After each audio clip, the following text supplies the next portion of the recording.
কিছুতেই power of হয় না। কত চেষ্টা করছি ফোনটাকে পাওয়ার অফ করার বাট করতেই পারছি না।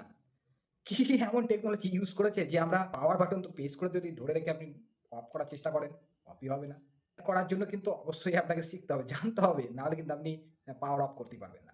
হ্যাঁ, তার আগে অবশ্যই ভিডিওটি এখানে লাইক করে চ্যানেলটি সাবস্ক্রাইব করুন। দেখতে পাচ্ছেন এই একটি ফোন যেটা হচ্ছে Android 13 এর বেস করে চলছিল। বাট আমি পাওয়ার বাটনটা এখানে প্রেস করে ধরে রাখি। তো দেখতে পাচ্ছেন এখানে কিন্তু দেখাচ্ছে যে তবে কিন্তু এখান থেকে আপনি পাওয়ার অফ করতে চাইলে এভাবে কিন্তু করে দিলে এটা পাওয়ার অফ হয়ে যাচ্ছে। ঠিক আছে? তো এখানে দেখতে পাচ্ছেন এই হচ্ছে ফোনটি যেটা কিন্তু Android 14, 15 এ বেস করে চলছে এবং এই ফোনটিকে কিন্তু যদি এখান থেকে পাওয়ার বাটন যদি আপনি প্রেস করে ধরে রাখেন না, Google অ্যাসিস্ট্যান্ট খুলে যাবে। অফ হবে না। তো এটাই কিন্তু শিখতে যদি চান তাহলে কিন্তু এখন পর্যন্ত সাবস্ক্রাইব না করে থাকলে সাবস্ক্রাইব করে নিন। দেখুন উপরের যে ভলিউম বাটন এবং পাওয়ার বাটন দুটোকে একসঙ্গে প্রেস করলে এইভাবে দেখতে পাচ্ছেন এটা এসে গেছে। এবার এখান থেকে এটাকে ট্যাপ করে আপনি কিন্তু এটাকে অফ করে দিতে পারবেন। এই উপায়ে কিন্তু আপনাকে অফ করতে হবে। এটা কিন্তু ম্যাক্সিমাম জনাই জানে না এবং চোররা যদি ফোনটি চুরিও করে সে কিন্তু অফ করতে পারবে না। পরিশান হয়ে যাবে।